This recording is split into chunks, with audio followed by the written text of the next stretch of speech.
गरीब साध साध सब नेक हैं, आप अपनी ठोरे। जो सतलोक ले जाएंगे वो साधु कोई और।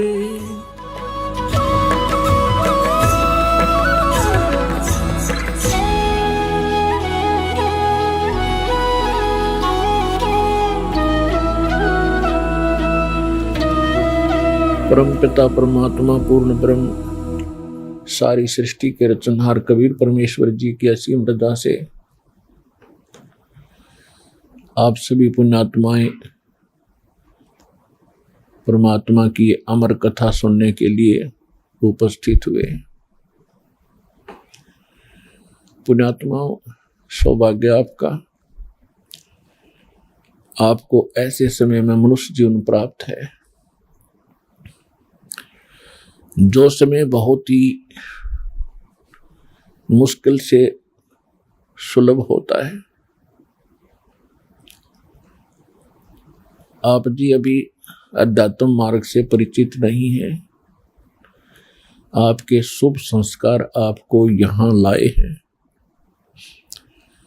अब धीरे धीरे आप इस ज्ञान से परिचित होते जाओगे। आप उस गए हुए समय को बहुत पछताओगे।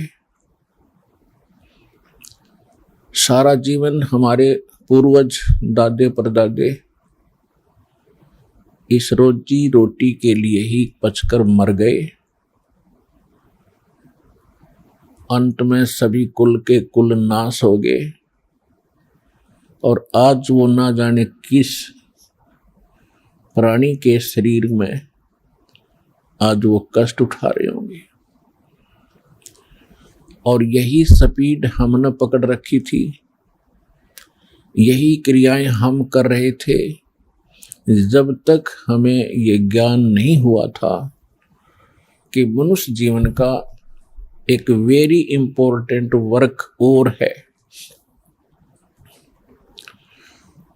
और जो वेरी इंपॉर्टेंट काम था, घना जरूरी कार्य था मनुष्य जीवन का, उसको तो हम एक एक्स्ट्रा सा काम मान रखा था।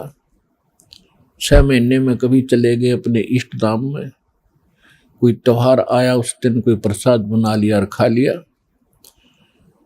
कभी थोड़ी बहुत कोई आरती मंत्र जैसे भी प्राप्त थे कर लिए। ये न तो कोई भक्ति थी, क्योंकि शास्त्र विरुद्ध होने से वो भक्ति भी नहीं थी, और न ही हमारी विशेष रुचि थी। आत्मा परमात्मा के बिना तड़पती रहती है, इसलिए वो कभी अंगड़ाई लेती थी तो काल ने ये 36 जाल बना रखे हैं। कोई तीर्थ बना दिया, कि तो मंदिर बनवा दिया, कहीं पर ये नकली संत बैठा दिए हुआ बाई बकने वाले, तो हम वहां जाकर अपनी आत्मा को संतोष दिलाते थे कि हमने मत्था टेक लिया, 5.25 का प्रसाद बांट दिया और नाम ले लिया गुरुजी से, हमारा कल्याण हो ही जाएगा। ऐसा नहीं था। ये सब काल की भूल भुलैया और हमारे अध्यात्म अज्ञान का ही परिणाम था। तो यहां आने से आपको सबसे पहले अध्यात्म ज्ञान से परिचित कराया जाता है। इसके साथ साथ आप पर आने वाले सभी संकटों का भी निवारण परमात्मा करेगा, क्योंकि आप उसके बच्चे हो, आप उसके बेटा बेटी हो। यदि पिताजी समर्थ है, सक्षम है, और बेटा या बेटी किसी कारण से भी गलती कर देते हैं, उनको कोई हानि हो रही है, तो अक्षति पूर्ति पिता तुरंत कर देता है। यदि वो पुत्र और पुत्री भविष्य में माता पिता के अनुकूल चलना का वायदा करें। इसी प्रकार हम बिगड़ गए हैं, अपने परमात्मा पिता से विमुख हो गए थे, और इस काल के जाल में फंस के हम अनेकों कष्ट उठा रहे। जिसमें हम परमात्मा के पुनः समर्पित हो जाएंगे, वो हमें फिर सभी सुख देगा, उस पिता की तरह जो अपनी संतान को देता ही है। तो आपके ऊपर एक विशेष रहम किया है दाता ने, ऐसे समय में मानुष जीवन दिया और फिर पिछले शुभ संस्कार आपके यहाँ प्रेरित करके लाए हैं। यहाँ पर कोई भी पुण्यात्मा भले ही कोई किसी रोग के कारण आया है, कोई अन्य संकट निवारण के लिए ही यहाँ पहुंचा है, उसके लिए वो दुख, वो कष्ट, वो संकट एक वरदान सिद्ध होगा यदि वो इस मार्ग पर ढंग से समझकर टिका रहा तो। क्योंकि कोई भी ऐसी वस्तु नहीं होती जो तुरंत कर दी जावे। एक संकट आपका आशीर्वाद से निवारण कर भी दिया और आप संतुष्ट हो गए, चले गए, फिर आए नहीं, वो तो एक का दुख दूर हुआ। आपके जीवन में ना जाने कितने संकट और आने से हैं, और यहाँ आते रहोगे तो उन सभी का निवारण सहज में होता रहेगा। आपको पता भी नहीं चलेगा कि कोई आपत्ति हमारे पर आनी थी। उसको परमात्मा पहले ही दूर कर देगा। किन के संकट दूर करेगा? जो परमात्मा पर समर्पित हो जाएंगे। समर्पित हमने कैसे होना है? जैसे पतिव्रता स्त्री अपने पति के अतिरिक्त किसी अन्य पुरुष में कभी भी पति वाला भाव नहीं करती, तो उसका पति उससे विशेष प्रेम करता है, विशेष उसका ध्यान रखता है। तो हम अपने पति से, अपने मालिक से, अपने स्वामी पूर्ण परमात्मा कबीर देव से हम दूर हो चुके हैं। हमने यहां आकर के 36 खत्म कर लिए। कैसे कर लिए? कभी हम शिव की पूजा करते हैं, उसको मालिक मान बैठते हैं। कभी हम गणेश को मालिक मान बैठते हैं। कभी हम विष्णु जी को, कभी हम अन्य देवी देवताओं या गांव के किसी भैरव भूत बेतालों को। और ये ऐसे सक्षम नहीं हैं जो हमें कुछ सुख दे सके। ये ना हमें दुख दे सकते, ना ये हमें सुख दे सकते, क्योंकि ये केवल हमें किया कर्म ही देते हैं। और पूर्ण परमात्मा सत्य पुरुष कबीर देव, कबीर साहिब, ये हमारे सभी संकटों का निवारण करते हैं। ये सक्षम है। हमारे जीवन में आने वाले यानी प्रारब्ध में, किस्मत में किसी भी प्रकार का कोई संकट है, उसका ये निवारण सहज में कर देते हैं। ये कब करते हैं? जब हमारी आस्था 100% कबीर परमेश्वर में हो जाएगी और अन्य किसी भी देव से हम कोई भी वस्तु की डिमांड स्वप्न में भी नहीं करेंगे। किसी भी प्रकार का कोई संकट है तो अपने परमात्मा कबीर जी से ही हम अर्जी लगाएंगे हृदय से। कुछ समय के बाद आपका स्वभाव बन जाएगा इस ज्ञान और समाधान और इस भक्ति के कारण कि आप पर कुछ भी आपत्ति आवेगी, आप केवल हे बंदी छोड़, हे परमपिता परमात्मा कबीर साहिब, आपके मुख से यही निकलेगा। तो उस समय परमात्मा आपके साथ हो लिया।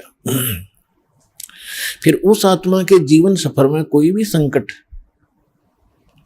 सफर के अंदर कांटे होते हैं रास्ते में, तो हमारे जीवन सफर में कोई भी कर्म, पाप कर्म रूपी कांटा होगा, तो वो परमात्मा ऐसे बुहार देगा जैसे पतिव्रता जमी पर जो जो धर है पाँव, समर्थ झाड़ू देत है ना काटा लग जावे।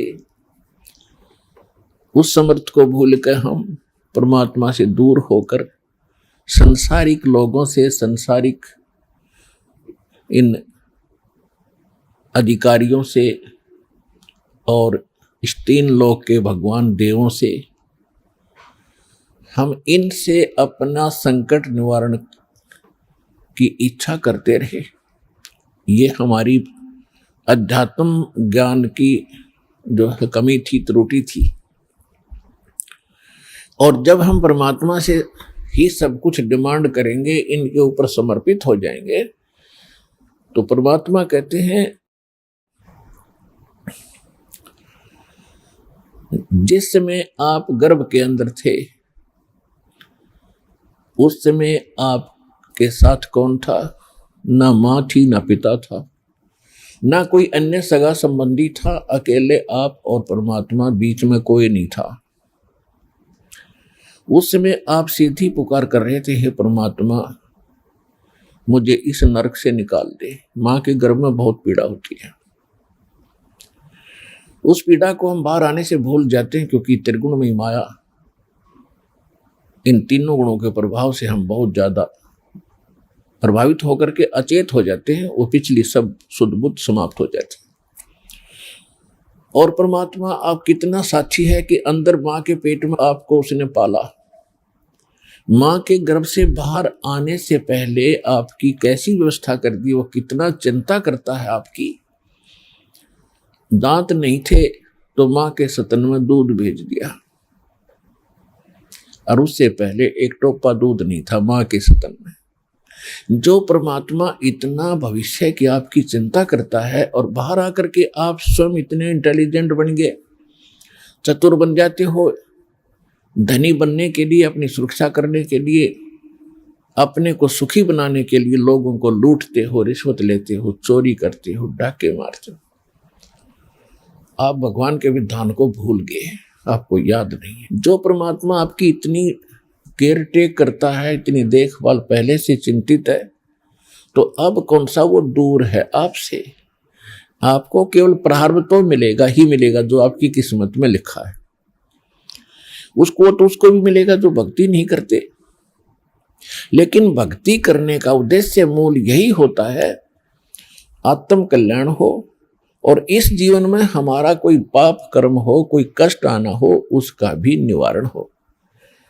तो उसका निवारण तो एक ही से हो सकता है, उस परम पिता परमात्मा पूर्ण ब्रह्म से। अन्य भगवान, अन्य ये देव वो संकट निवारण नहीं कर सकते। पाप के हमारे किस्मत में लिखे हुए कर्म को वो नहीं समाप्त कर सकते, वो भोगना ही पड़ता है। केवल कबीर देव, कबीर साहब, ये हमारे इन पाप का नाश कर सकता है, हमारे जीवन को सुखी कर सकता है। तो क्या बताते हैं, उस समर्थ की रीझ छुपाई, अब कुल कुटुंब से राता, गर्भ के अंदर बचन भरे थे, कहाँ गई वो बात। अब देखो परमात्मा फिर आकर हमें सचेत करते हैं, क्योंकि काल ने तो हमारे ऊपर पर्दा डाल दिया, बुद्धि पर पत्थर गेर दिए। माँ के गर्भ से बाहर आते ही हम सब कुछ भूल गए, नए सिरे से पढ़ाई जाती है। ये तेरा चाचा, ये तेरी चाची, ये तेरी माँ, ये तेरे पिता, मामा, ये बुआ, और कै ख ग ग ड, ये नए सिरे से पढ़ाई जाते हैं। हम इतने जो है अचेत हो जाते हैं, और परमात्मा फिर आकर हमें फिर नए सिरे से याद दिलाते हैं कि उस समर्थ की रीझ छुपाई। उस समर्थ ने आपके ऊपर प्रसन्न होकर के आपकी प्रार्थना सुनी। रीझ माने खुश होकर के आप पर जो रहम किया, वो रीझ आपके ऊपर प्रसन्न हुए। उस समर्थ की रीझ छुपाई, वो भूल गया तो उस मालिक के उस रहम को। अब कुल कुटुंब तय राता, अब भूल गया ये तेरा बेटा या कोठी या कार, ये मेरा, ऐसे वैसे सारा दिन इसी भूल भुलैया में जीवन नाश कर रहा है। और गर्भ के अंदर बचन भरे थे, कहाँ गई वो बात। अब परमात्मा याद दिलाते हैं, अब कहाँ गई वो तेरी बात जब यूं का था माँ के पेट में कि हे परमात्मा एक बार मुझे बाहर निकाल दे, कभी भी गलती नहीं करूंगा, आपकी याद गणी रखूंगा और आप पर पूरा विश्वास करूंगा। निर्वाह के लिए कार्य करते समय भी आपकी याद कभी नहीं भूलूंगा। और अब हम क्या करते हैं, केवल संसारिक इन कार्यों में सारा जीवन लगाते हैं, भगवान की याद तो कभी कोई चर्चा करता तभी आती है, ना तो स्वप्न में भी ना आती है हमारे को।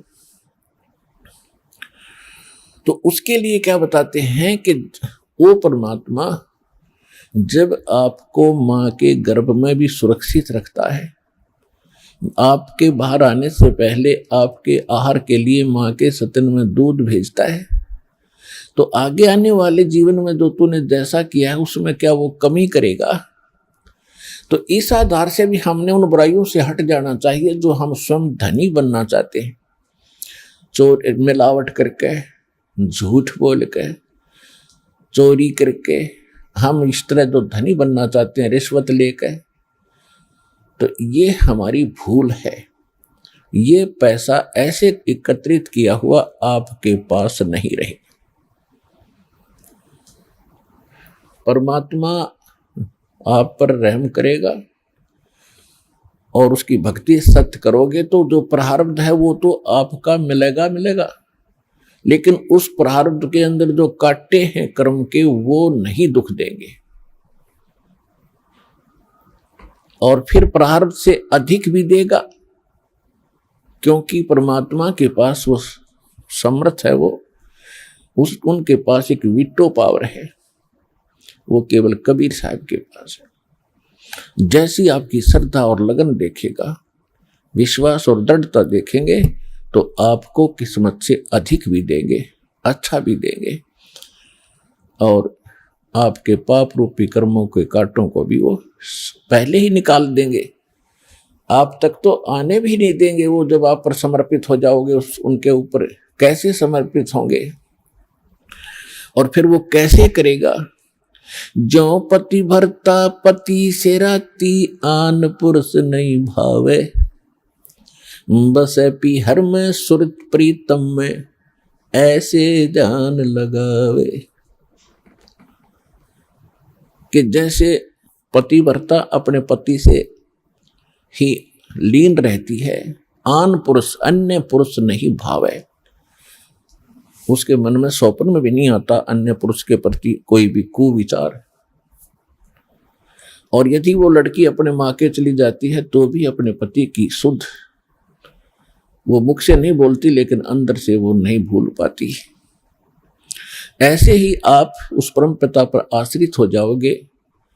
कहीं पर भी आप काम कर रहे होगे, किसी भी फील्ड में, चाहे दुकान, मजदूरी, किसानी या नौकरी, तो आप उसी लड़की की तरह उस पर अपने पति यानी कबीर भगवान को, परमात्मा को, उस मंत्रों को, उसके रहम को आप कभी भूल नहीं पाओगे। तो उस समय आपका नाता उस परम पिता से जुड़ चुका है। यदि आप पल पल पर भूल जाते हो, याद नहीं रहती है भगवान की मेहर, तो अभी आपकी समर्पण भाव में कोई कमी है, जिस कारण से भगवान ने आपको दृढ़ता से नहीं पकड़ा है। तो जब आपको परमात्मा दृढ़ता से कैच कर लेगा, आपकी सच्चा समर्पित भाव देख लेंगे, वो तो अंतर्यामी है। तो उस समय कहा है कि जैसे पतिव्रता जमीन पर और जो जो धर है पांव, जितने कदम रखती है, समर्थ झाड़ू देत है, ना कांटा लग जाए। इतना दयालु है ये कबीर भगवान। आपके जीवन रूपी सफर में आपके कदम रखने से पहले आपके वो पाप रूपी कांटों को बुहार देगा, झाड़ू दे देगा आपके रास्ते में, कि कहीं मेरी प्यारी आत्मा को वो कांटा ना लग जाए। अब दास देख रहा है, जिसने आज 20-20 वर्ष हो गए नाम लिए, ने 10-10 वर्ष हो गए, 15-15 वर्ष हो गए, 5-5 वर्ष हो गए, 6-6 वर्ष हो गए, अब वो कितना सुखी जीवन जी रहे हैं, और उनके घरों के पास में, दूसरे रिश्तेदारों में, अपने घरों में दूसरे चाचे ताऊओं में के कर टूट रहे हैं, और कितने कितने दुखों का वो सामना कर रहे। तो वो इन पर भी आने थे, आज उनको पता भी नहीं कि हमारे ऊपर कोई कष्ट आना था, क्यों आया ही नहीं। तो पुण्यात्माओं, आज उन भक्तों से पूछ कर देखना आप, क्योंकि आपको यहाँ इकट्ठा इसलिए किया जाता है, आपसे पहले लगे हुए बच्चे भाई बहन आपके भी यहाँ आते हैं और वो आपको अपना अनुभव सुनाते हैं कि हम ऐसे दुखी थे और जिस दिन से दीक्षा ली है, मालिक की शरण ग्रहण की है, हम पर कोई संकट नहीं आया। आपको दृढ़ता मिलती है, आपको विश्वास होता है और वो सत्य होती है। जब एक आम आदमी जिसको आप जानते नहीं, वो आपको जानता नहीं, बता रहा, तो सच्चाई होती है। तो इसलिए फिर आप और डगमग होने से बच जाते हो।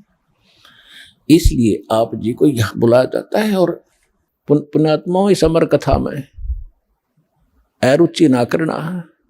असंख्यों युगों के बाद तुम्हारा बिल्ली के भागों छीका टूटा है, ये इसको छक छक कर खा लो और कल्याण करा लो।